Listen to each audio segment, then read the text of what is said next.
Hi, I'm Taylor Heaton, and this is my channel, Mom on the Spectrum.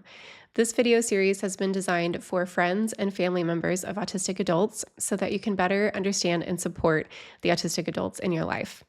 I've created these videos based off of feedback from people in my community who have asked for help sharing their diagnosis with important people in their lives. This is a very difficult process for many of us, and please know that if someone has shared their autism diagnosis with you, it means that you matter to them and that you play a significant role in their lives. So I want to start off by sharing 8 misconceptions that personally prevented me from seeing the true scope of autism. I was diagnosed at 31 years old and I'm 36 now. I missed my diagnosis for 3 decades because I believed a lot of these misconceptions. So we're going to start there. And then in later videos, I'm also going to be showing um, talking about what it actually means to be autistic, how it really presents, especially in adults, especially in women, and what we're learning about things we've missed about autism in the past. I'm also going to be sharing practical ways that you can support the autistic adults in your life and providing free resources along the way. So I hope you'll subscribe and stick around. Like I said, I was diagnosed at 31 years old, and the reason I pursued my diagnosis is because I learned of a friend who received her diagnosis at around the same age. And I thought, okay, if she's autistic, then maybe I don't truly understand what autism is. She was, she seemed very socially skilled. I think, like me, I think she was also homecoming queen in high school. And, I share that because there's so many things that happened in my life that I felt like, well, if I could do that, then autism wasn't even on my radar. It wasn't even something that I thought about. But when my friend shared her autism diagnosis, I saw so many similarities in myself that I couldn't ignore my understanding of autism anymore. I had to look deeper into it. So here are some very important things that I learned. Number one, autism does not look the same in girls as it does in boys.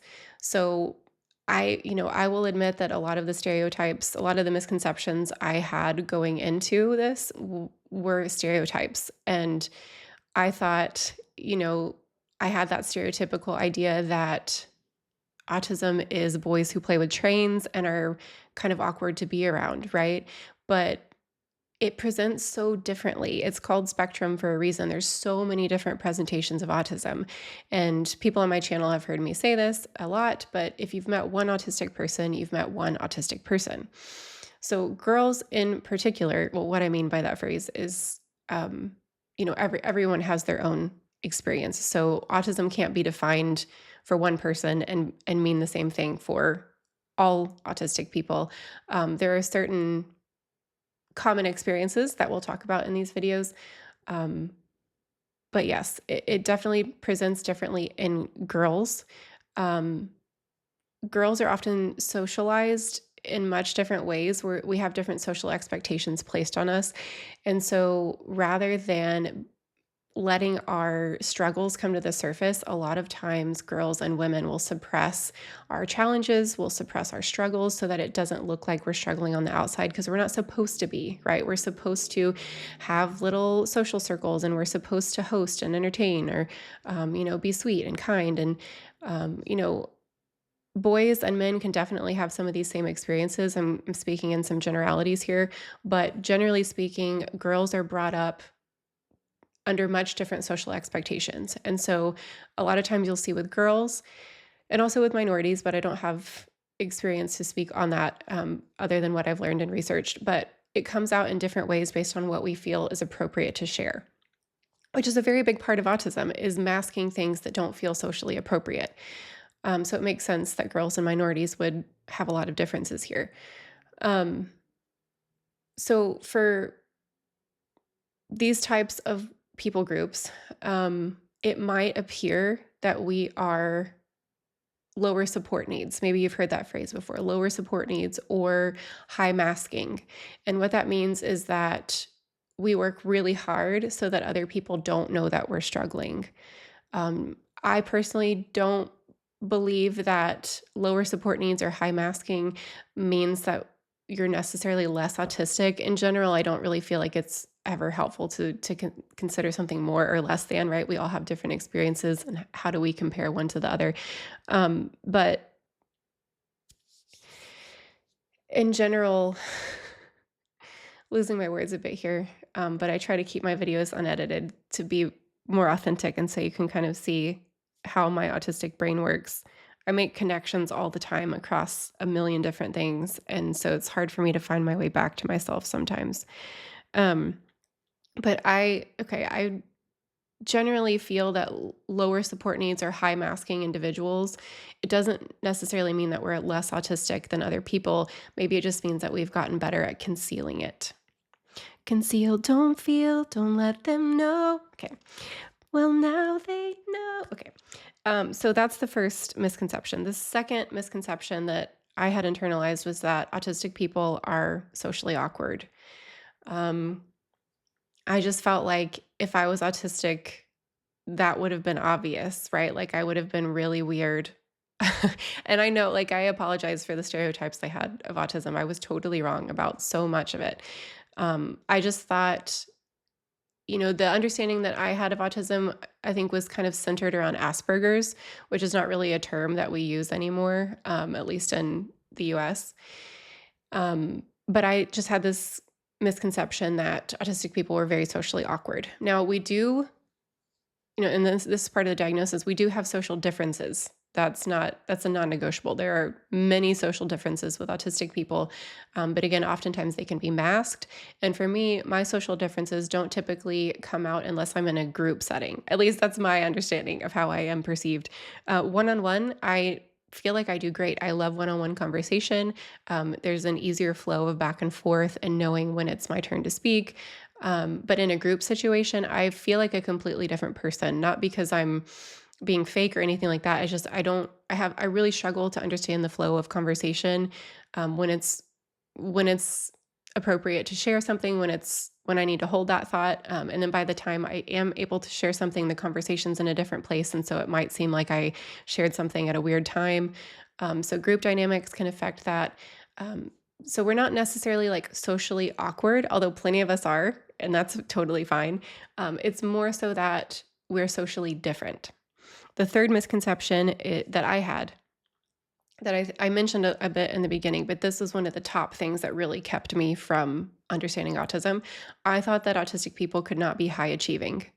And again, I apologize for the beliefs that I held before this. But I I was like in the top 10 of my class in high school. Like I said, homecoming queen, I was first year flute player.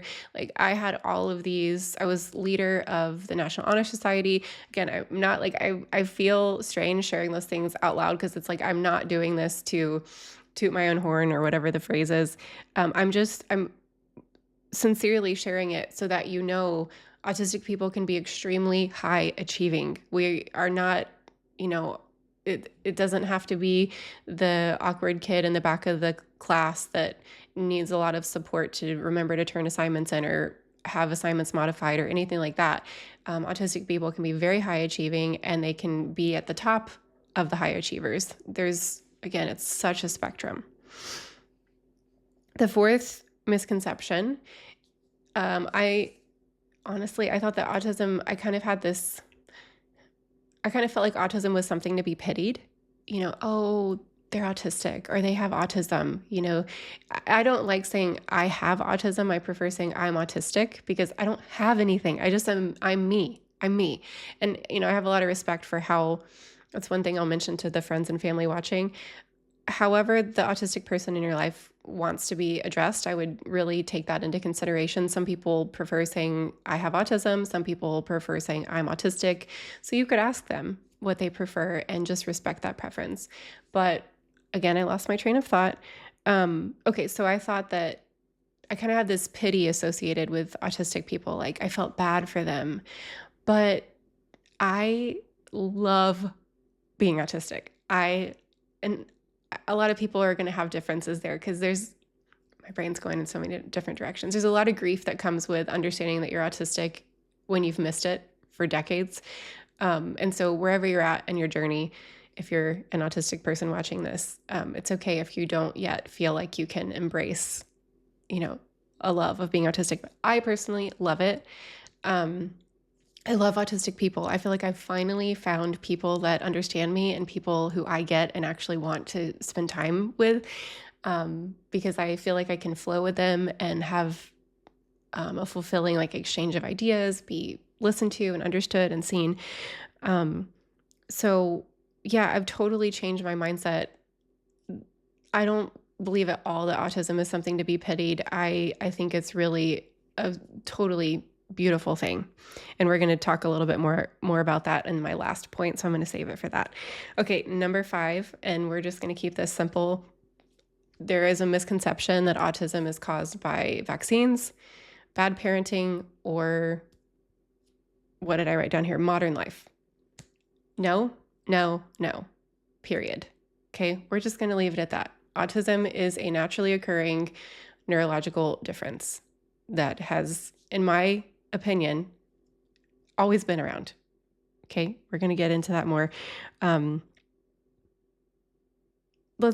switching my points around. The next point we're going to do, because it goes in with this, the misconception that autism is overdiagnosed.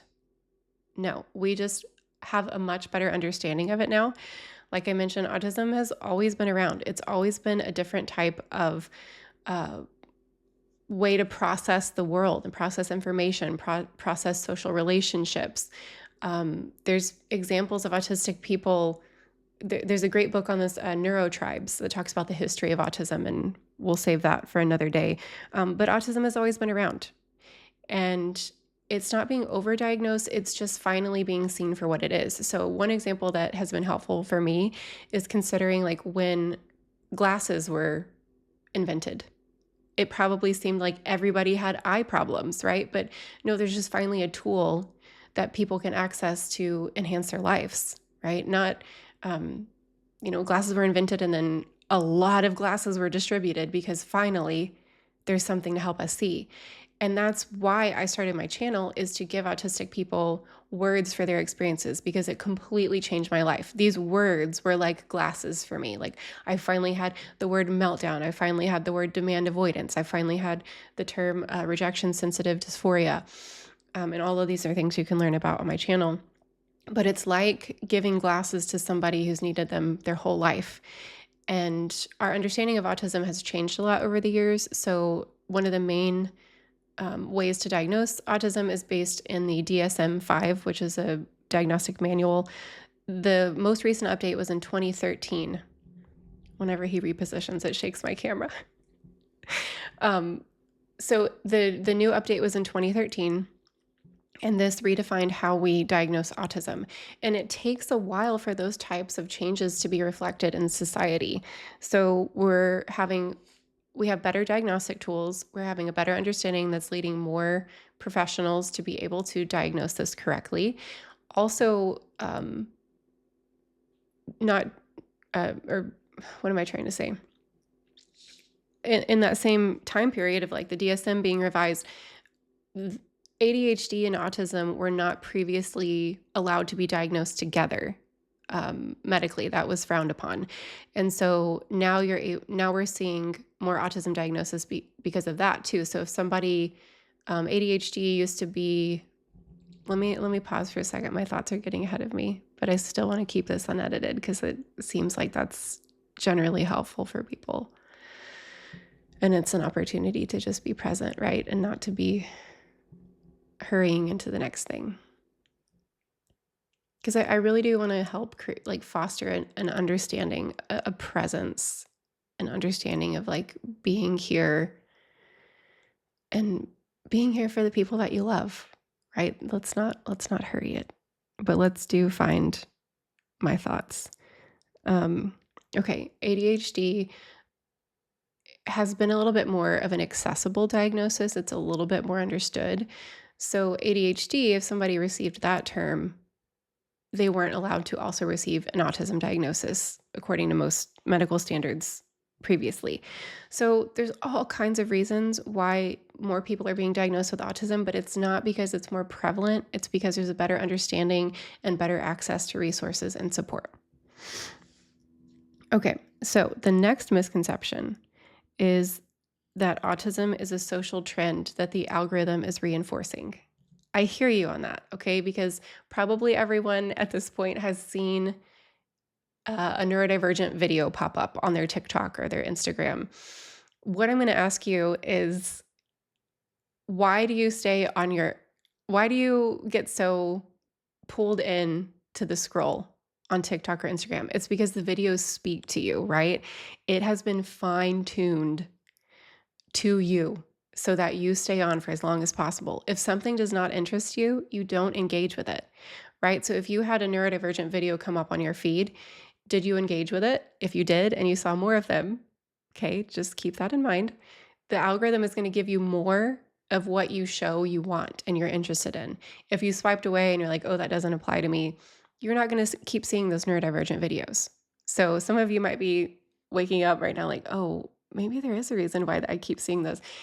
Spoiler alert, your brain might be functioning in a way that it's trying to get your attention like, hey, I resonate with this stuff. But if you swipe away from it, you're not interested in it and you're not going to see more of that material. So I'm sharing that because autistic people who see videos of other autistic content creators sharing their story, whatever it might be, they're going to start seeing more of that because they resonate with it, not because the algorithm is feeding us a bunch of nonsense.